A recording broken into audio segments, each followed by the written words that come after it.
Actually ये 3 दिन वाला मसला नहीं है, एग्जैक्टली नहीं पता है, क्योंकि 3 दिन से हमने उसको नहीं देखा। आपको पता है कि आजकल प्राइम मिनिस्टर का जो बर्थडे है उसके चलते काफ़ी सारे हमारे प्रोग्राम चल रहे हैं, तो हॉस्पिटल में आज ज़्यादा राउंड्स होते हैं और ज़्यादा एजुकेशनल टूर्स होते हैं, मतलब हर एक जगह ट्रेनिंग होती है।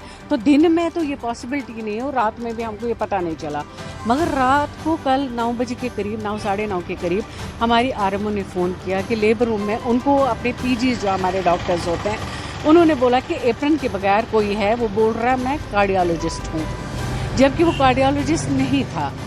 फिर जब हमने पता कराया, वो अपने आप को बोल रहा था कार्डियोलॉजिस्ट हूँ मैं, और पेशेंट्स को ये भी बोल रहा था कि मैं जी आपको एसएमएच शिफ्ट कर रहा हूँ, वो ये लिख नहीं रहा था कुछ, but he was behaving like a cardiologist, like a doctor. तो हमारी आरएमओ थी, डॉक्टर शनाज ड्यूटी पे थी, उन्होंने उसको आरएमओ रूम में बुलाया, जो कि रूम नंबर 125 हमारा है, वहाँ 24/7 हमारे डॉक्टर्स होते हैं। तो फिर कॉल किया हमने पुलिस को, और हमने उसको पुलिस के हवाले किया। तो हमारे हिसाब से वो डॉक्टर तो नहीं था, बिकॉज एप्रन तो नहीं लगा के था, उसके पास कोई आइडेंटिटी कार्ड नहीं था, बट स्टेथोस्कोप उसके पास था।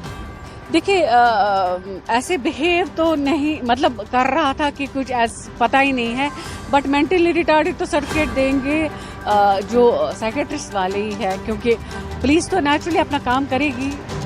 लेट्स सी, ऐसे तो दिखने में लग रहा था कि मुझे कुछ मेंटली जी। हमने सर्कुलर निकाला है, पहले भी हमारे डॉक्टर्स एप्रन वगैरह तो लगाते थे और आइडेंटिटी कार्ड भी होता था, बट अभी कंपलसरी है, और हमारा हर एक एम्प्लॉई पहले आइडेंटिटी कार्ड भी होगा उसके पास, और जो यूनिफॉर्म है, हर एक कैडर का जो यूनिफॉर्म है उसको यूनिफॉर्म लगा के होगा।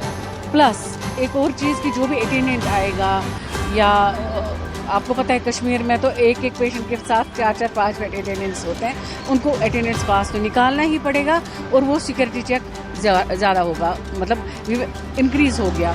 इनफैक्ट JKP वाले भी हमने रखे हैं, वो भी गेट्स कवर करेंगे कम्प्लीटली। मैं ये बोलना चाहूँगी कि ये पॉसिबल ही नहीं है कि फेक डॉक्टर कोई ट्रीटमेंट करेगा, उसको कहाँ से ट्रीटमेंट पता है।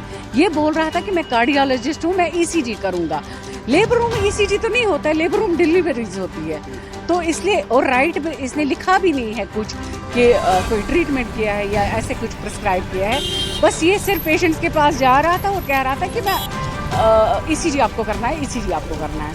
तो उस हिसाब से हम तो ऐसा नहीं होने देंगे। हमारे लेबर रूम में कम से कम होते हैं 20 से 25 डॉक्टर पर 24 आवर्स, तो इसके नेग्लिजेंस का